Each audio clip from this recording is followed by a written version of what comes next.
Welcome back to our Dakis University series on how to use the new dakisPay integrated payment method. I'm Matt from Dakis, and today we're going to learn how to void authorized payments using dakisPay. Let's say you've decided to reduce your processing fees by separating your payment authorization from capture.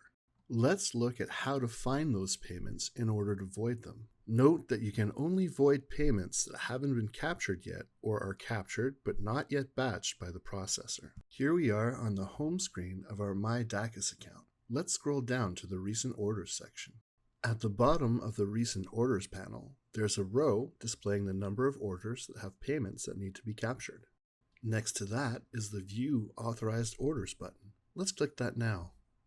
Note that you can also get here anytime by clicking and expanding the Orders drop-down menu in the left panel, then clicking the All Orders option.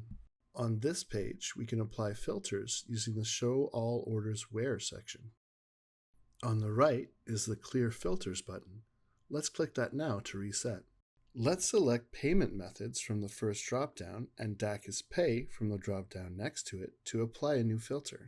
Once we've selected the desired options from both lists, we'll see a blue filter tag appear underneath the section. The product listing should also now be updated to reflect our applied filter. Let's say you want to remove a filter added by mistake but not clear all of them.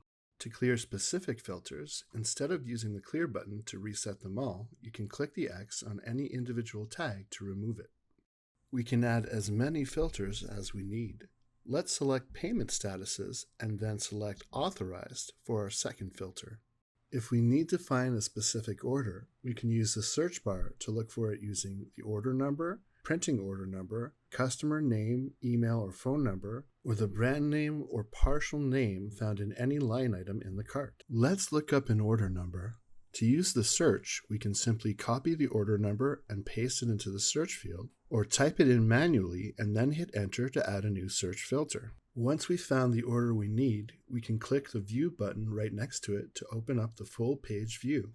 On that page, we can select order-specific options, and it's our final stop in our journey to voiding this transaction. At the top of the full page view, there is a Transaction Actions, say that 5 times fast, drop-down menu. Let's expand that and select Void Transaction from the options. A message will appear at the bottom of the screen to let you know that the payment was successfully voided. That's it. That's everything you need to know to void payments. Be sure to check out our other videos for more information about how to best use your dakis solutions. You can find that and more at help.dakis.com. Visit today.